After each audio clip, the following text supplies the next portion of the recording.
Sorry, Will. And this is not an emergency because we're just not using the sink right now.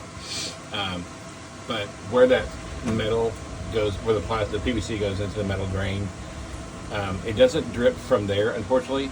But when you run something through the drain, now I've removed the P-trap to stop this from happening. But when you run water through the drain, there's no water on this side, but eventually, as you can see, it's coming up and over that molding. And so I'm assuming the leak is between the cabinet and the wall, and then it fills up that space back there and overflows into the base here. And of course it goes, under the cabinet and into the floor. So I remember telling me there's some things you did do and some things you didn't. I just want to see if this is something you would do. And am I right about having to rip out the cabinet? Or, yeah, just let me know if it's something you would tackle. Thank you. So, the saga of the leak. Now, this is where the P drain was that goes into the cast iron that goes into the wall. The leak is between the wall and the back of the cabinet. I'm hoping that it's not in the wall, but I feel like this is out of my element. So I'll call in a plumber that I know and worked with before and been great. So in the interim, we've not been able to use this. So I had the water shut off and everything, and I came up with an idea. So I removed the P-trap, and I went and I got one of these. So these are $20 from Walmart. It's designed really to, you can hold water in it. You put it on a 7-gallon. You put water in it. It comes with a spout. Let's see what that looks like. Okay, yeah. It comes with a spout, and then you can turn it on its side, and then it becomes like a water source for camping. And so I got this in the camping section.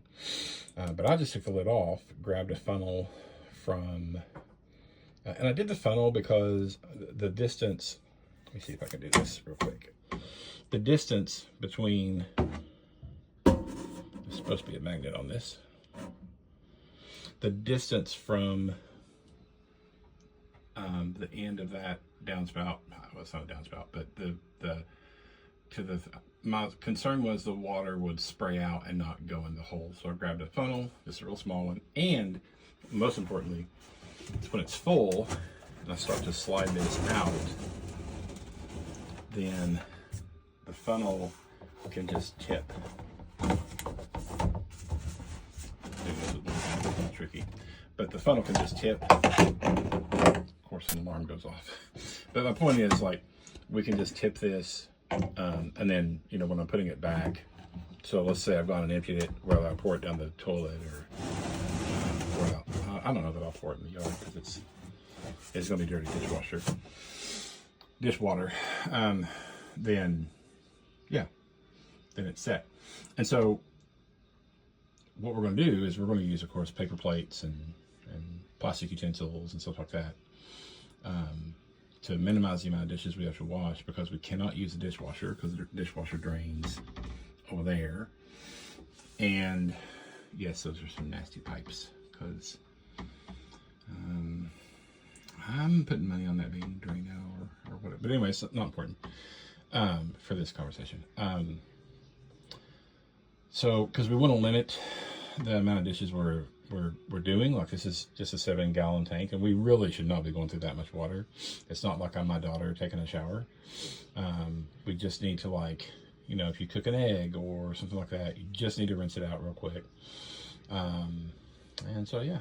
So, for a computer nerd, I'm kind of proud of myself for this. It's like a makeshift gray water tank.